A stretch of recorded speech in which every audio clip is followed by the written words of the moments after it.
Hello, everyone. Welcome to another episode of Wired for Wonder. My name is Lori Kirkland with DeepHumanX, and I'm excited to have with me today the Human Resources Director of Omega Morgan, Mark Matthews, with us. Thanks for joining us. Absolutely. Looking forward to it. Mark, just so that the audience has a little bit idea of who you are, you want to give us like a 30-second spiel of what you do in the work world? Sure. So I've been in human resources for just over 30 years. And while that sounds a little bit scary, and I'm not 68 years old because I was fortunate enough to start my HR career at about 22. I've touched just about every area of human resources, starting in recruiting all the way up to being the director and responsible for all of the traditional HR functions, the recruiting, the onboarding, the training, the progressive discipline, the terminations, the benefits administration, the unemployment claims, and fortunately very few, but any legal claims that might come from there. So I am a true generalist in a director capacity. Oh, I love that. I love that. And that's really good because HR is seeing so much change right now as all parts of the corporation are. And on this podcast, we're really focused on the future of work and what that means for the humans involved. So I'm really excited to get your input. And I want to start off with a big question, right?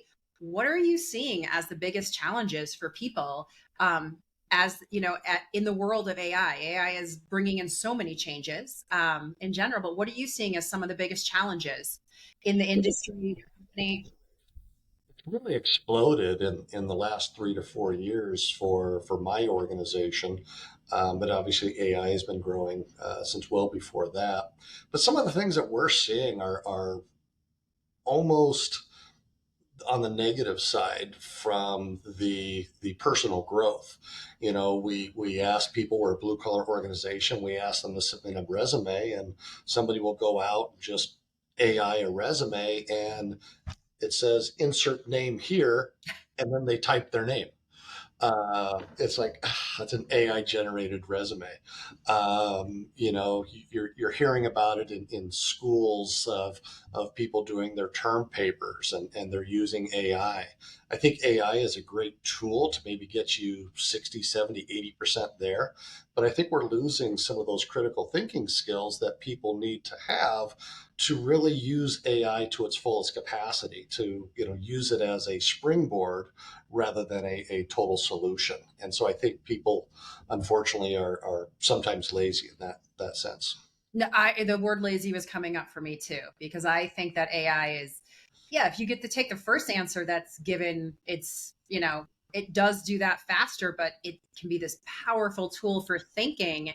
um but if so it's like, right, it's kind of like the decision we have every day in our lives, right? Like, are we just going to do what is absolutely the simplest, or are we going to actually use it to help us move forward faster for better quality? And that seems like that is I think industry wide, marketplace wide, not just your industry, not just your company, right? That seems to be a concern for many leaders and for many companies. What do you think are some tactics that you might either be applying, or that you think in general we as leaders need to really be thinking about if we're talking about the future of work? Like, how do we not let that be okay? So, great question. I think we need to not be lazy. We need to do our due diligence when we're looking at resumes or reports, even interviews. I've had people do AI interviews, and it's like, how do you do an AI interview? And we researched it because the guy had the absolute perfect answer for everything. And we're pretty darn sure he had AI running in the background, and it would listen to the question and immediately give the answer, and then he would read the answer. And so I think almost you gotta put your BS meter on, uh, Yeah. and say, is this legit? Is this person really, you know, talking from knowledge, or are they talking from what they're reading from an AI perspective? Um, the resumes that are created by AI all are formatted exactly the same. And again, not that that's a bad thing, but it's like, how much effort and work did you put into this? So from an employer standpoint, we got to do our due diligence and say, okay, if this is an AI generated resume, I'm really going to dive deep on your experiences that you say you have and see if this is really true and you used AI to get you that 80%, or you just said, hey, give me an electrical engineer resume because I want to apply for this job. So we as employers, we as an organization need to make sure that we are doing our due diligence and making sure we're not becoming a victim of AI. That's interesting because that does put the accountability back on the leader, right? Which is like we talked about lazy earlier from the resume or Yeah. the candidate side, but there's also the lazy leadership. Like, are we actually asking the questions when we're interviewing people, right, Mhm. that are legitimate and human? And that's one of the great things about people is right, we have so many evolutionary traits built within us to figure out, right, like, is this person being honest or not, whether it's how somebody's body moves, whether it's facial gestures, whether it's the words they're saying and the tone they're using, right? But it does require us as leaders to take some accountability as well. What are some of the things that you would tell other leaders, whether they're in HR or not, that would be valuable for them to be thinking about so that they don't fall into a trap of being a lazy leader? Well, we are always so very busy and everybody wants something now. Don't fall into the trap of taking the easy way out. Um, don't be lazy. You get something and it looks like the easy answer. Take that extra time to say, yes, this is the correct answer. I had a situation with my CEO just last week, and he said, how many people do we think we're missing? I can't even remember what it was that we think we're missing on. I said, out of 700 employees, it's got to be less than 10. He's like, don't tell me what it's got to be. Tell me what it actually is. And so I had to spend 2 or 3 hours with some of my staff, and we looked at all 700 files, and it's like, it's 13. It's like, oh, so it's less, it's more than 10, not less than 10. He's like, we got to make sure we're giving the right answers. And so that was a lesson for me. It's like, don't just take the short answer. Don't just take what I think is the answer, because the correct answer is more important, taking that time to get that correct answer. And that's regardless of whether we're talking with our staff, with our peers, or with our leaders. Let's make sure that we're being true and genuine and correct in everything that we're doing. Well, I love the personal accountability in that. You just shared a story where you were not the hero in it, right? And that happens to us all every day, right? Being stacked up with so much work to do, especially in a society where it feels often at work like activity is more important than actual outcome. That story is a really great story of like actually just saying, like, you know what, I don't know for sure, let me go find out. Or the CEO being a brave enough leader to say, wait a minute, this actually matters to me, I need you to get me exact numbers, like, right, that's a really good story. So I want to applaud your accountability or your ownership in that and your vulnerability, because I think that, like, we just need more of that, right? We need to get a little less robotic as people and understand, like, look, we got this technology now that can, do 70-80% where we used to maybe have to spend hours on it, but we do still need that human touch, because at the end of the day, AI is no different than a calculator. It just helps. It's not only calculating numbers. It's instead giving us, all this information, unlimited access to all this data and information. But it's still just machines, and there's still so much that humans do that are way better than that. I was watching a show last night, and what the show is isn't important, but they were saying, hey, if you had to choose between A or B, which would you choose? And B was the truth. And he's like, I will in all situations choose the truth.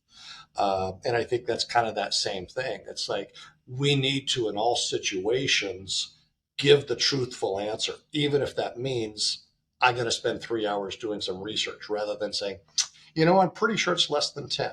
So let's always choose the truth because you can never go wrong with that. Yeah, then you don't have anything else to remember, right? You don't have any Right. other like lies to I mean, I feel like that just being a Gen X, I'm like, I get the blessing of having decades behind me, and I'm like, man, like, right, like, just owning what you know and don't know is so much easier on yourself let alone it builds that trust with other people so that, right, your truth telling isn't questioned.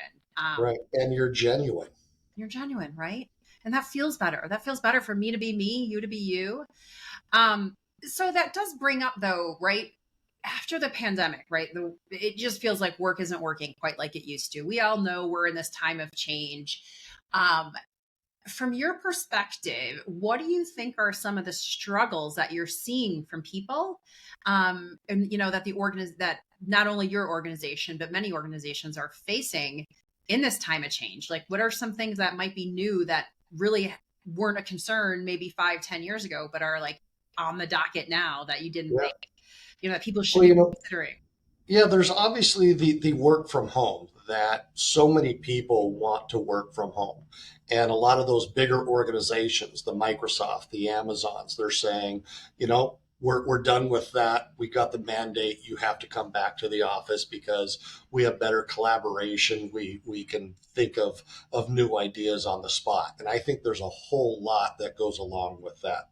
Myself, when I was working from home, I did the job that was right in front of me. When we moved back into the office, you get those drive-bys, people talking, say, "Oh, I'm so glad I saw you because I got this question." If they hadn't seen me, they would not have thought to ask that question. So what I'm kind of seeing is, I think those mandates are too. We need to have that flexibility still. You Yeah. know what? You want people in the office, but let's look at what they actually do rather than saying across the board, everyone has to come back into the office. And I can look at the people in my office here.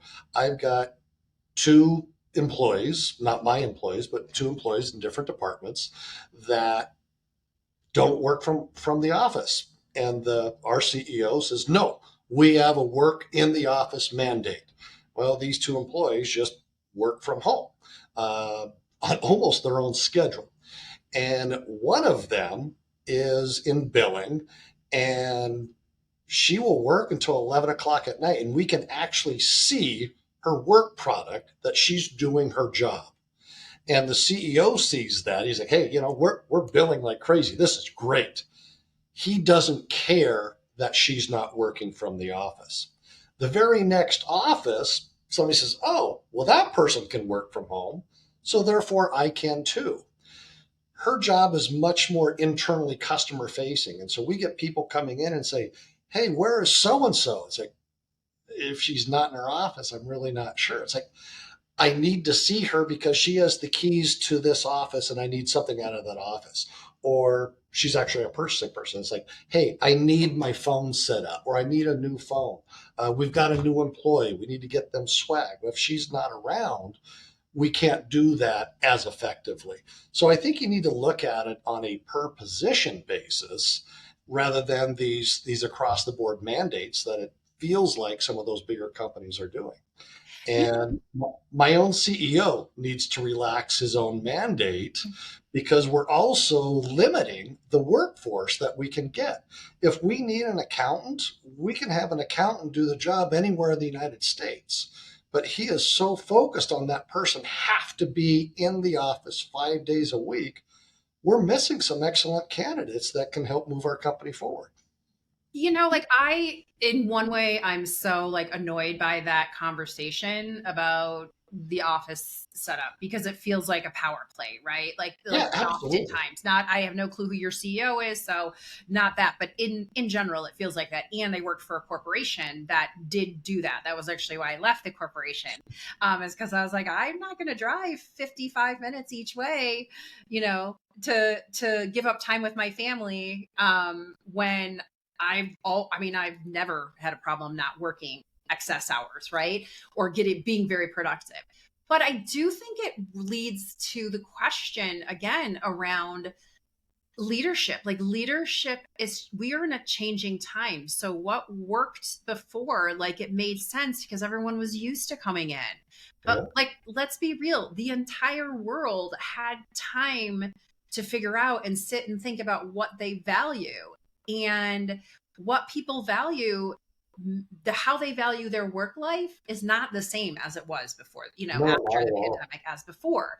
And so I love your suggestion of flexibility, but way beyond just the how your office structure is set up. Like even with AI, with all these changes, it's like, look, if you don't change the questions you're asking as a leader, or if you don't change the questions you're asking as, like, for instance, let's go back to your interviewing example. If you're asking the same questions and they're giving the perfect answers, and all of a sudden 10 candidates have the perfect answers, I'm sorry, but maybe you need to change those questions, right? Like you're making it like, this is what we want, and they're giving you exactly what you want. So if it's not building the trust anymore, that's a great time to be flexible as a leader and to say, well, okay, let's ask, a much more human question of, would this person be able to really solve the problem, right? And Yeah. that does put extra accountability on us as leaders, right? To have to be like, oh, great, more work when I'm already busy. But at the same time, we have AI that can help us with, if you haven't, as a leader, if you haven't already automated whatever your most tedious task is, like, just go to AI and say, I hate doing this. I am a professional who does this. Can you help me step by step how to automate this without, calling my tech team, right? Like, it is that easy to get some of that. But what do you say when I kind of challenge you of, it's about flexibility overall, not just in the work from home work from. Yeah, absolutely. I think you got to have the leadership courage to be able to make individual decisions as opposed to, spreading things across evenly. I have two people who work for me. One can work a more flexible schedule. Maybe it's a noon to 9, but this other person needs to be an 8 to 5.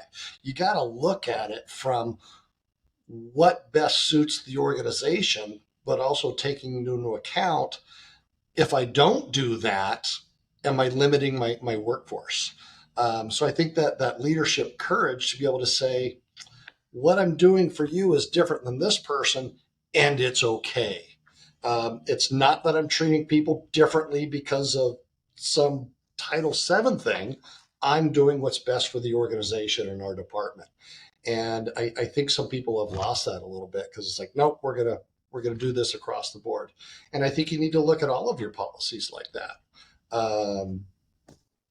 I Off love the top of that. my head, I can't think of one right now, No, but no, no, but I love that, because all I'm hearing is like, right, we've been operating for at least 100 years on the industrial revolution idea of, like, production line thinking of, you do this, you do this, you do this. And right, standardization and process has gotten us really far in healthcare and technology, and so in really all of our fields. But it's almost, at some point, standardization and process starts to actually impede and create yeah, more inefficiencies if you can't allow individuals to contribute in the way that they need or want to, right? Do they right, get to do everything they want? No. But if them working different hours is actually increasing their productivity, like, do you really have to care if it's standardized or not? Do you right, kind of see that? Like, do you see that challenge? I feel like I see that across every industry right now. Like, yeah. I mean, standardization trumps people. I see us moving in that direction. Maybe not intentionally, but organically, it's happening. Do you think it's happening that people are starting to change that, or that we're in the standardization? Well, in my organization, it's starting to happen organically. We don't have a mandate that says you need to be flexible as a leader, Hmm. but individually, we're figuring out what works for us as a leader in the department that I have. And I'm going to call it out to a peer. It's like, hey, this really isn't working for my department, or I'm hearing these issues in your department because of this accommodation that you've granted. And then the leader needs to say, okay, do I need to adjust? Rather than saying, nope, I said it was okay and it has to be okay. I think Hmm. that flexibility has to go on both sides as well. Hmm. Yeah, I like that. I like that. Right. Again, it goes back to what we said earlier, like personal accountability. Like, hey, we're people. And at the end of the day, right, it's all about serving the people. Yes, let's assume we all want money and productivity and efficiency. we're humans. We naturally want the most reward with the least amount of pain. That's literally how we're wired. But like eliminating that the human side of things um really isn't working anymore, right? Like people are like, no, I want to feel value. I want to feel I want to feel like I'm actually contributing to my job. Part of really where what we talk about on this podcast is right, and part of why I asked you to come on here is to think about what the future of work could look like, right? We all know it's changing. Not one of us has the answer of where it's going to go, right? But I do think it's worth time for us to imagine, like, what could a new future of work look like for humans, right? Like, what could it look like if things were done differently so that, yes, we're getting the outcomes we need, but what would you say when I ask you that? What could the future of work look like for humans? I'm really excited about that question because I've given it some thought. And for my 30 plus years in HR, I've always said, as long as there's humans at work, I will have a job as the human resources person. And then you start to hear things like, you know what, in 5 years, AI is going to take over all of those production line jobs and we're going to have robots doing those things. You look at what Amazon is doing and what Tesla is doing with drone delivery, or driverless cabs, driverless Ubers, and it's like, where are those people going to go? I mean, that's a huge chunk of the workforce. So AI, you think about it, it's like that could take away all these jobs. So if that's what the future looks like, what are we as a society or an organization going to do with now this huge amount of human capital, but And maybe they don't have the time. Like skills we're to gonna do. have time. And like I said, I've been really excited about this job, and so I think there can be, and if we're just playing around thinking about what the future could be, let's not worry about the logistics of it. But if I've got 5 people but one job, and let's use LMS administrator, that's a fairly technical job that you need to have the good people skills, you need to have the good technical skills, and you need to know what's going on within that. And I find Jay out here, and Jay's got a great attitude and an ability to learn. And I have the 37 things that the LMS administrator has to be able to do effectively. So using AI, it's going to create that training program and teach Jay all those things. And I'm not going to worry about Jay being operational in the organization until he completes all of those 37 things and passes the aptitude to be able to do those things. So we have to be able to invest that time to retrain the workforce that now is in abundance, but maybe don't have those skills. So what are we going to do to bring them in? And then the next question comes, it's like, oh, geez, well, as soon as I train Jay, other companies are going to want him. So what are we going to do to combat that? So I started thinking about that, and it's like, you know what? Let's think about professional sports. I draft somebody, I bring them in as a rookie. They're not going to play that much, but they're going to learn and grow. And maybe the next year, they're going to be the key backup or they're going to be the starter. They're also under a 4-year contract. They can't leave until that 4 years is up. So let's have some sort of contract with the employee that says, hey, I'm going to invest in you up front and I'm going to give you this semi guaranteed employment.